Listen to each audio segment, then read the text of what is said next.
Hello, everyone, and welcome to Burn the Ship, the podcast that helps entrepreneurs go all in on their business, and we introduce them to professionals that can help them to do so. Today, we have a special guest, Benji. How are you doing today? Doing well. Thanks for having me on. Of course, of course. Hey, go ahead and introduce yourself and the name of your business. My name is Benji Gershon, and my business is American Jewish Conservatives. Awesome, awesome. Thank you so much for coming on today. And we understand that time is one of our most valuable resources. So go ahead and tell us a little bit about your journey. Absolutely. So I have had a sales and business development and marketing background for most of my life. I guess you'd call me a serial entrepreneur. I had a beverage company back in 2012 that I sold to Mm-hmm. a group of oil investors out of Midland. It was called Elate, Elevate Your State with Elate. It was kind of a nocturnal beverage, kind of multifunctional. I've been in the 3D printing world for several years, selling 3D printers to some of the most major companies that you've heard of, including HP and others, and Smile Direct Club, and that was a whole part of my life, managing a sales team of about 80 to 100 reps and selling 3D Okay. printers. But it really goes back all the way to my start when I even was selling knives, Okay. door to door direct appointments with a lot of housewives, selling them full sets of knives, and it was called Mm-hmm. Cutco. Many people know Cutco. Cutco. Okay. Yeah, and that's kind of how I got the sales bug. I Mm-hmm. did have a little bit of a push in that direction from my father, who happens to be a pretty major rabbi, a conservative rabbi of a major congregation, and so I went through the whole directory, basically Okay. selling knives to all these people, and that's kind of how I got the sales bug. And fast forward several years later, I've been in so many different industries. I was in commercial real estate as well for about 3 or 4 years, doing triple net retail deals and multifamily. So I have a pretty eclectic background, which led me when I to all the way to 2016. When Trump decided to run for office, I was not always political. I uh, I kind of got that the political bug when he came on the escalator with Melania, Mm-hmm. and the rest is history. But essentially, I started as a social group. It was just going to be a hobby. I was still doing 3D printing actually at the time when I started what was Dallas Jewish Conservatives. We'll get to that in a minute. Mm-hmm. Um, and I said, listen, we need to have a place where basically at that point my friends and I could go and have a safe space, if you will, to express our opinions and not be lambasted by the left and not feel like we can't express how we really feel. And I went to a lot of other Jewish organizations and other events, and I just did not feel that way. So our first event was actually at Top Golf, believe it or not, if you want to call Mm-hmm. it an event. It was with 8 of my good friends. Um, and we were just kind of discussing and feeling the same sentiments. And so from there, it kind of started to blossom through word of mouth and through marketing. Instead of just doing some of these just little social meetups at bars and different venues, we started doing some speaker series events and some candidate forums and other gatherings. Quickly spread on social media, word of mouth, through email, and now we're up to almost 5,000 members now. We're doing 1 or 2 events every single month. We're among the most active conservative organizations in the state of Texas, and as of September. And hopefully this is not jumping too far in advance here in this interview, but in September we launched American Jewish Conservatives, made the segue to go national, and our goal is to be in 4 or 5 chapters hopefully this year outside of the just the DFW area. So that's kind of some of my background and story in short. Hope that helps give some context. Yeah, most definitely. Because I always like to talk with the different entrepreneurs about their journey so people that are watching can get familiar with you. For yourself, it seems like you've had a lot of businesses. You have not been afraid to get out there and sell. Was that something that came to you naturally when you were younger, when you got ready to accept the Cutco job, or were you selling candy and the locker? Tell us how you got to that point where you were comfortable with talking with people like that. Sure. It definitely didn't come naturally. I had to really stick my neck out and just decide to go for it and really kind of reinvigorate myself, reimagine what I wanted my future to be. I wasn't necessarily happy in commercial real estate. That's why I got out of it, and I definitely felt that I was working for a firm at the time, and I felt like I wanted to start a beverage company. That was my first kind of forte into the entrepreneurial world, and that lasted for about 2.5 years. Mm-hmm. Luckily, I'm able to say we had an exit, so that's pretty cool. Didn't get uber wealthy from it by any means, but made some money and did all right, and was able to take that experience and that of doing that into the next phase of my life. Fast forward into the 3D printing world, I wanted to be able to start my own 3D printing farm or 3D printing company, but that I need to get some experience under my belt, which I did for several years, two different companies, and did very very well there. But again, I don't like being managed by other people in the corporate world. It's just not my thing. Right. Pros and cons owning your own business, but I just feel like I'm more equipped, my personality and just how I operate to be able to run my own business. So got out of that for after a few years of 3D printing world.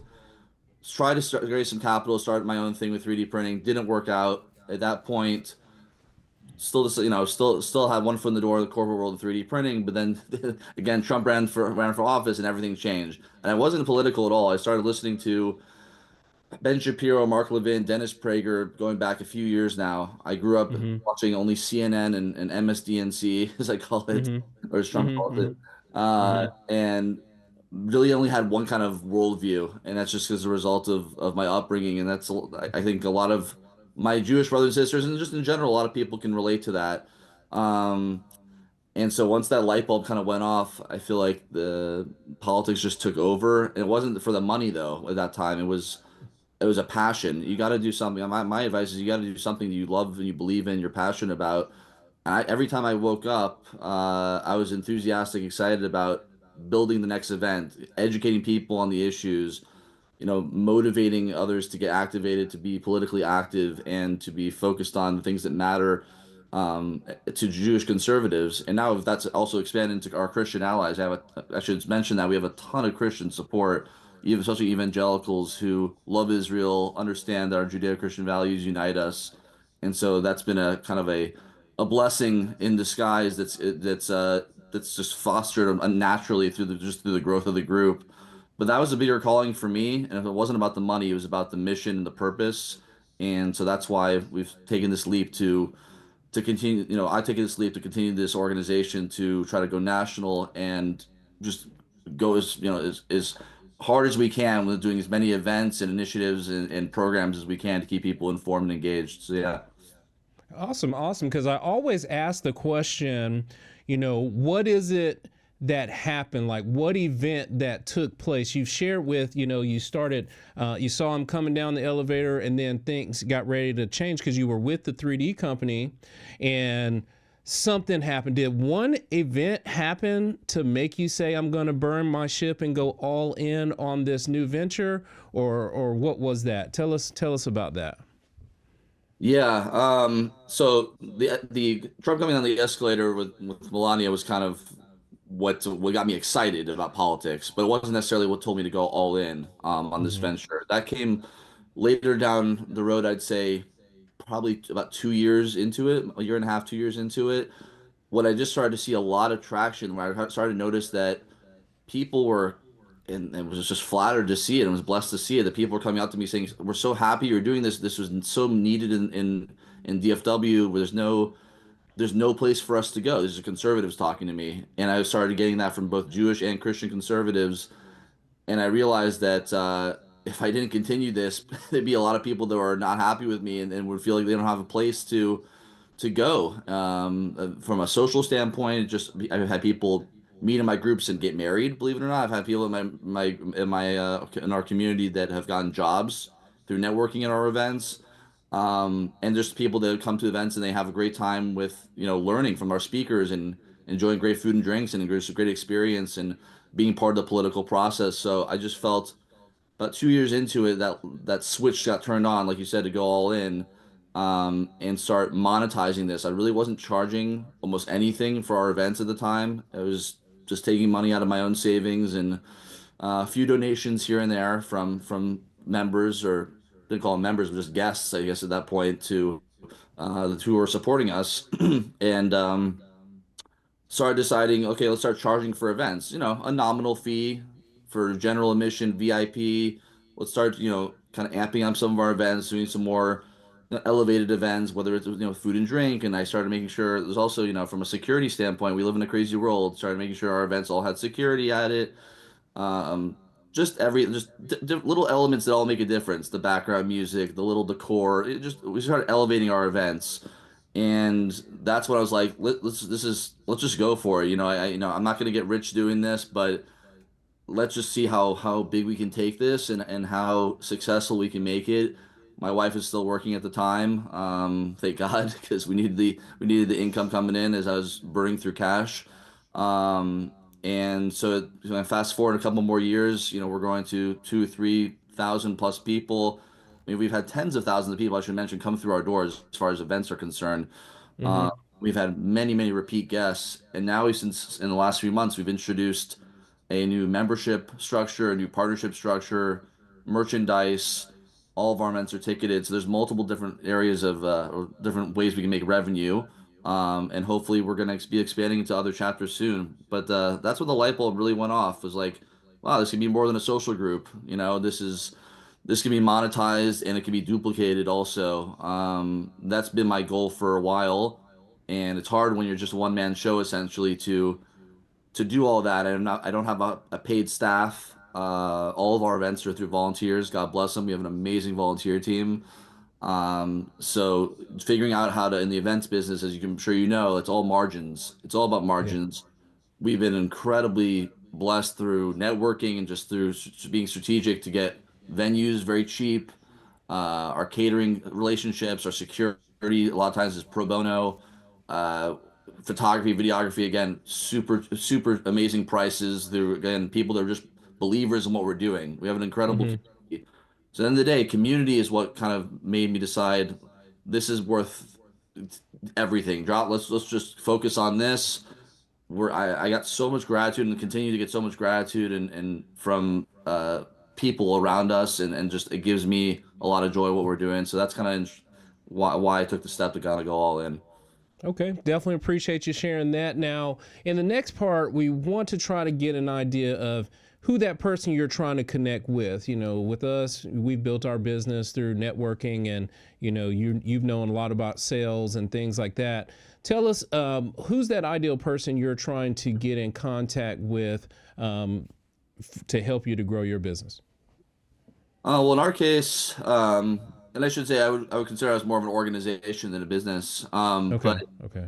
but yeah, I mean, to me, I'm always looking to connect with, of course, elected officials. I can say we're very well connected with some of the top elected officials that you and I both know, and I'm sure your viewers know, at both the in Texas and on a federal level as well.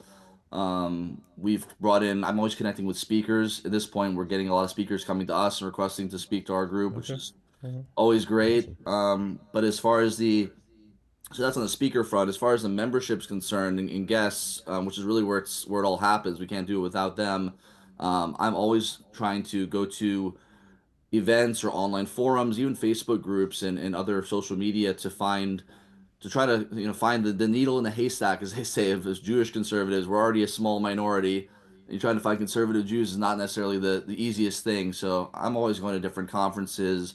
I'm going to different other Republican and conservative events. I'm going to the synagogues, Orthodox mostly, that tend to lean more conservatively. Um, the Christians are more. It's funny. The Christians find us more easily. I Okay. don't try Okay. as hard. But also the churches have been incredibly positive and very easy to work with. A lot of them, not all of them, but and I'm still trying to develop relationships with some of them. But just to give you an idea, Gateway Church, New Beginnings, these folks understand the relationship with the state of Israel, the Jewish people.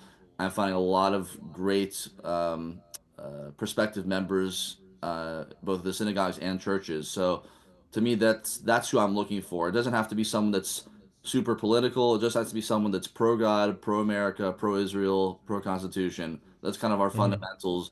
Because we focus on everything from state, local, federal level. Of course, Israel's been a big pillar of what we focus on.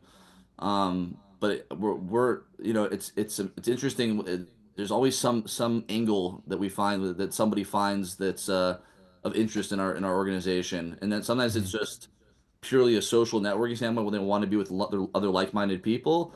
And Hmm. sometimes it's a specific thing like Israel, where it's a specific topic, and they love the fact that we do a lot of pro-Israel events and bring in speakers from Israel and things of that nature. So I think it's important to mix of finding both members or prospective members and speakers. That's kind of what I And focus speaker. on. Yeah. Thank you so much for sharing about the organization. Now, you over time, hey, listen, you've been out there speaking to people, owning businesses, creating new businesses. And I'm sure over time you have acquired and nurtured some business skills that have helped you to be successful. Do you mind sharing with the audience that is watching today some of those skills that have helped you that can possibly help them? Sure. I think, especially it's funny this day and age, nobody wants to do this, but I think cold calling is one of the most underrated things you can do. Just picking up in Hmm. general, picking up the phone and calling somebody, even in 2025, is still an invaluable skill that a lot of people now just don't want to do or don't have. If you can develop that ability to have that cadence of quickly building rapport in the first minute of first 30 seconds of a conversation on the phone, and going right into your elevator pitch, if you will, your value add of why, we want you to join us, we want you to be a part of our organization, whether that's a sponsorship or attending an event. But it's that personal touch that you don't get with a text message or an email. Email rates are at the all-time lowest right now they've ever been. Text message is kind of where it's gone, and even that's not perfect. There's got a lot more stipulations around text, but I'd say learn how to jump on the phone. That's something I've learned growing up, even making direct appointments like when I was selling Cutco knives.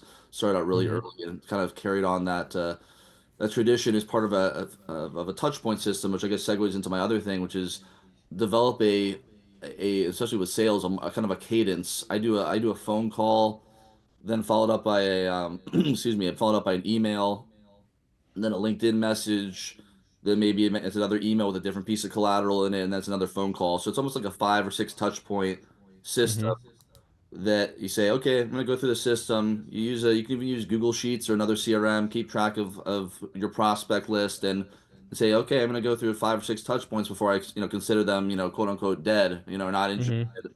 Hmm. And when I'm offering, go to the next one. And again, that takes some time, and it might even be a full-time job for an assistant or for somebody else on your team, but it's well worth the effort. So that's something I learned also in just doing sales, business development, and training people over the years. It's been pretty effective. Um, Patience is not something, it's one of my one of my strong suits. I'll be the first to Hmm. admit it. Um, and sometimes you talk too much, and so listen. I can say and my wife will tell you the same thing. Listening is very important. Yes, yes, that's And funny. and it's like again in sales, I feel like that's what I know, so that's what I'm going back to. But you can just if you just let them talk, usually the prospect will tell you exactly what they're looking for and what they need from Hmm. you. And less is more a lot of times. So those are some of the things. I'm trying to see what else.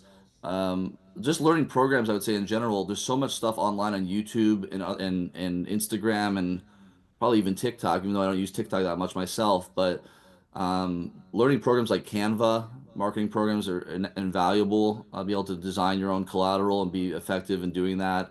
Learning programs like HubSpot and other CRMs, Zoho and Salesforce. Again, invaluable skill that can help really organize your business, help you more scale your business up faster because you're more organized. Those are some of the things I would take away, and I think are applicable to many different types of businesses, not just in my world. Yeah, yeah. Thank you so much for sharing that. We're always trying to get the perspective of the entrepreneurs on how they went about getting it done because we want everyone's business to be successful. We just want to take those best practices and we truly do appreciate that. Now, let's talk about you. We understand that you've been having all these businesses going on. You got your organization up and growing right now. Let's just say that you got it all on autopilot and now you got that time, money's not an issue for you. What is it that Benji would do with his time? Wow, that's a great question. I haven't been asked that one in a while. So I'd say two things. One is I want to be able to create a legacy for myself and my family. And that's not really necessarily translates to a money thing, but it really translates more into a an impact thing. There's for me, there's so many ways to make an impact on just your local community. That could be your, I mean, it could be your church, it could be your synagogue, it could be just your surrounding neighborhood. But I want to be able to say I impacted people's lives and touched people's lives in a profound way and helped really move the needle, um, and help make a difference in also outcomes, not just the ballot box, but outcomes in their just in their life, things that they can help their family, help their future generations, their kids and their grandkids. So from an educational and informational standpoint too. So um, if I had all the money in the world and I, things are just rolling and I'm just, on a beach somewhere, it's not really me necessarily if to be on a beach somewhere, but if I was, I'd want to at least make sure that I was expanding my operations across the country before I did that. I want to make sure Mm-hmm. that, we're touching people in every major city because this is needed across the country. That believe it or not, there's not even a single, there's not one cohesive Jewish conservative organization that's grassroots in the country. You have factions of them, and you have a couple of PACs, which are great. RJC being one of them, and you have other little groups in Florida and California, but there's no actual national organization grassroots like what we're building. So my goal would be to kind of take over the country, if you will, in that regard, Mm-hmm. before I was to go and sit on a beach somewhere. At the same time, I love cruising. It's one of my favorite things in Okay. the world. My wife and I take a lot of cruises when we go on vacation. It's one of our top things we do. So I would not mind being on a cruise ship, sitting there watching, the sunsets and the cool breeze and the ocean, being able to manage my businesses from afar. That to me, that's the ultimate dream because time freedom to me is everything. Yeah. Being able to be on your own schedule, work whenever you want, play whenever you want, and be wherever you want, whenever time you want. That's I don't know. To me that's the ultimate. That's worth more than the actual, millions of dollars. That you definitely need money and the flexibility to do certain things like that. But if you have the ability to have that time freedom, you can't even put a price on it, in my opinion. And for me, that would be the ultimate is being able to have that kind of flexibility. Awesome, awesome. Well, we appreciate you sharing about your journey, telling us all about the organization, as well as peeling back some of those layers of the onion on yourself. We understand sometimes that's not easy to share. As far as for the organization, what's the best way for people to get in contact with you if they have additional questions? Yeah, you can go to AmericanJewishConservatives.com. That's the best place to find all of our updates for events, programs, initiatives. Some of our things coming up. We have a kosher chili cook-off that we're participating in. I'm gonna make chili great again. So get your t-shirts and become a sponsor and join our team. Mm-hmm. We just had an amazing event a few nights ago where we had several of the appeals and high court justices as well as the head of the Republican Party in Texas come speak. It was a sold out event. That was just this past Sunday. And May 1st, we have a major speaker event, which I can't announce yet. Wish I could tease the name of the show, but stay tuned because May 1st, we have a lady coming in that's got over 1.3 million followers. So that's the only hint I can give. She's a big Middle East expert, and we're just blessed to kind of keep putting on these events. And we got a big Israel Fest coming up too. So we're full speed ahead. We're not slowing down. Some people are like, oh, the election happened. Let's slow down, but we're full speed ahead. So AmericanJewishConservatives.com, that's where you find everything. Awesome, awesome. So again, we appreciate you coming on, and we always give our guests the last word. So look into the camera and tell the people something good. Yeah, so our country's best days are yet to come. We are turning the corner.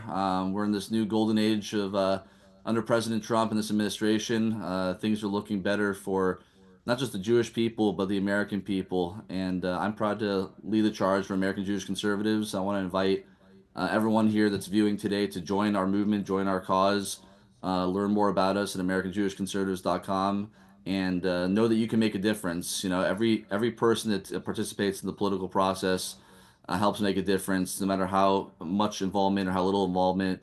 It all matters. So definitely want to encourage everyone to join us and take part in that, and just keep the faith. Believe if you're pro God, you're pro Israel, pro America. you have a family with us, and I want people and we have people of all walks of life joining our organization. So don't be afraid to get involved. Don't be afraid to speak the truth, and we've got your back. So hopefully you'll join us. And those are my parting words. I appreciate it. Yeah, thanks for coming on the show today, Benji. Thank you very much for having me. You have a good one. A- Absolutely. And to everyone that is watching, be kind and thanks.